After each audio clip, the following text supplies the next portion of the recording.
बहू थी। दिवाली से पहले कार्तिक वधी की अष्टमी को सातों बहुएं अपनी एकलौती ननद के साथ जंगल में जाकर खदान में मिट्टी खोद रही थी। वहां पर स्याऊ की माँ थी। मिट्टी खोदते समय ननद के हाथ से स्याऊ का बच्चा मर गया। इससे स्याऊ माता बहुत नाराज हो गई और बोली, मैं तेरे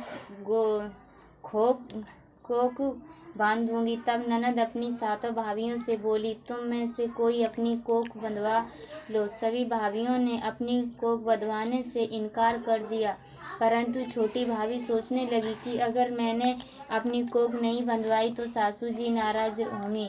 यह सोचकर ननद के बदले में छोटी भाभी ने अपनी कोख बंधवा ली। अब इसके बाद अपने आप उसको जो बच्चा होता वह 7 दिन का होकर मर जाता। एक दिन उसने पंडित को बुलाकर पूछा, मेरी संतान 7वें दिन क्यों मर जाती है? तब पंडित ने कहा, तुम सुराही गाय की सेवा करो। सुराही गाय स्याऊ माता की भाईली है, वह तेरी कोख खुलवा देगी, तब तेरा बच्चा जिएगा। अब वह बहुत जल्दी उठकर चुपचाप सुरई गाय के नीचे साफ सफाई कर आती। सुरई गाय ने सोचा, रोज उठकर कौन मेरी सेवा कर रहा है, सो आज देखूंगी। गौ माता खूब सवेरे उठी, क्या देखती है कि साहूकार के बेटे की बहू उसके नीचे साफ सफाई कर रही। गौ माता उससे बोली, क्या मांगती है? साहूकार की बहू बोली, स्याऊ माता तुम्हारी भाग्याली है और उसने मेरी कोख बांध रखी है, सो मेरी कोख खुलवा दो। गौ माता ने कहा, अच्छा। अब तो गौ माता समुद्र पार साहूकार की बहू को अपनी भाली के पास लेकर चली। रास्ते में कड़ी धूप थी, सो वह दोनों एक पेड़ के नीचे बैठ गईं। थोड़ी देर में एक सांप आया। उसी पेड़ पर गरुड़ पखनी का एक बच्चा था। सांप उसको डसने लगा। तब साहूकार की बहू ने सांप मार कर डाल के नीचे दबा दिया और बच्चे को बचा लिया।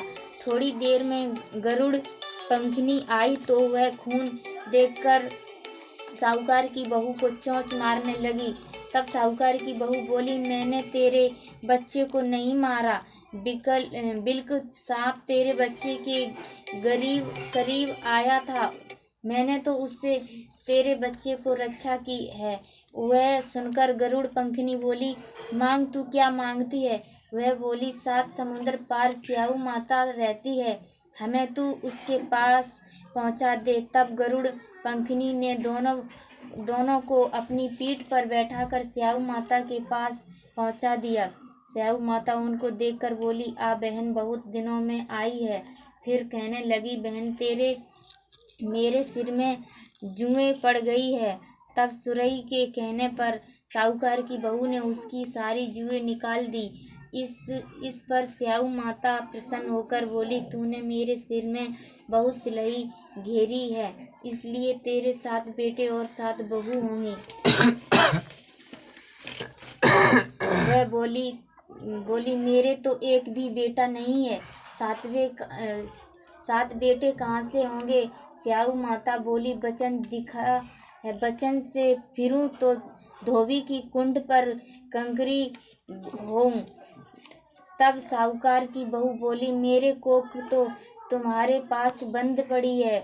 यह सुनकर स्याऊ माता बोली, तूने मुझे ठग लिया, जा, तेरे घर पर तुझे 7 बहुएं मिलेंगी। तू जाकर उज्जमन करिए, 7 अहोई बनाकर 7 कढ़ाई करिए। वह लौट कर घर आई तो वहाँ देखा कि 7 बेटे 7 बहू बैठे हैं।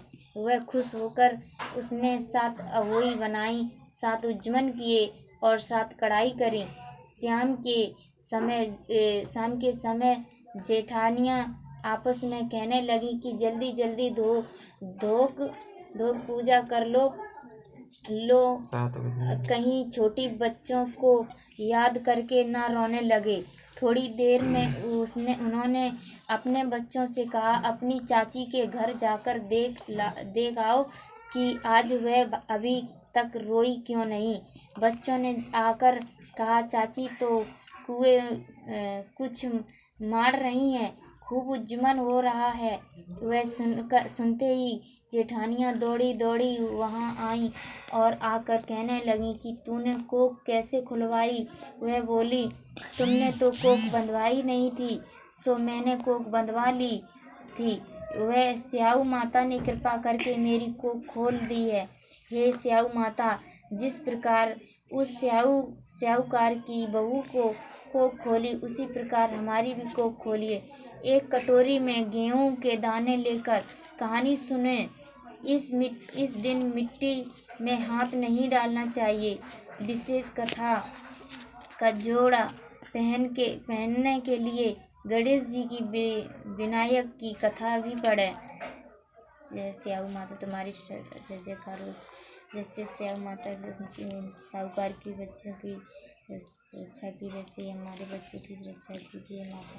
हमारे बच्चों को लंबी उम्र की आशीर्वाद दीजिए।